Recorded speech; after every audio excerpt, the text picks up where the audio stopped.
The third season of Invincible, one of the best comic book shows on TV right now, is just a few days away from debuting. And because season 2 aired just over 2 years ago, let's talk about everything you need to know going into season 3. First and foremost, Invincible is based on a comic book series written by Robert Kirkman that ran from 2003 to 2018 with 144 episodes, with Kirkman now involved in the TV show. This show calls Prime Video home and will be premiering on Thursday, February 6th with 3 episodes. It is a 3-episode drop with the 5 remaining episodes debuting each Thursday after that. Unlike the first 2 seasons where there was a break in the middle of the season, we will get all 8 episodes in consecutive weeks, which will be ending on March 13th. Now, while season 3 is set to tackle a ton of incredibly important stuff from the comic books, there was a lot that happened in season 2. And I will not be getting to all of it in this Everything You Need to Know, but here are some very, very important details you need to remember going into the 3rd season. One of the biggest things we need to remember is that Mark now has a little brother, a hybrid Viltrumite Thraxan little brother who is in the care of his mother on Earth.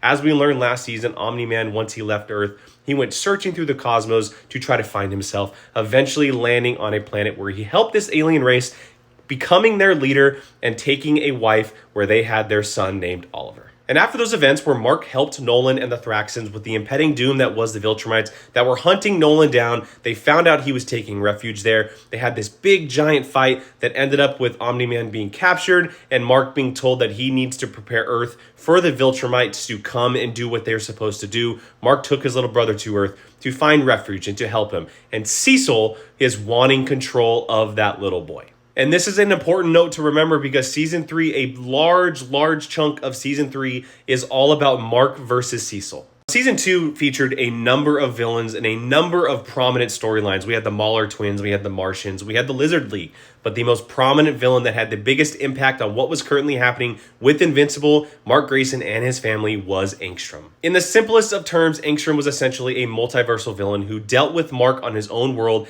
and he blamed Mark for the result that had happened to him and his disfigurement. He took that out on every Mark in every universe because of his powers, coming to the main timeline with this Invincible. After a big, long fight that ended up with Mark's mother, Debbie, having a broken arm, and eventually having a multiversal fight between different dimensions, Mark eventually killed Angstrom that resulted in him coming into contact with an older version of the Guardians of the Globe led by Adam Eve.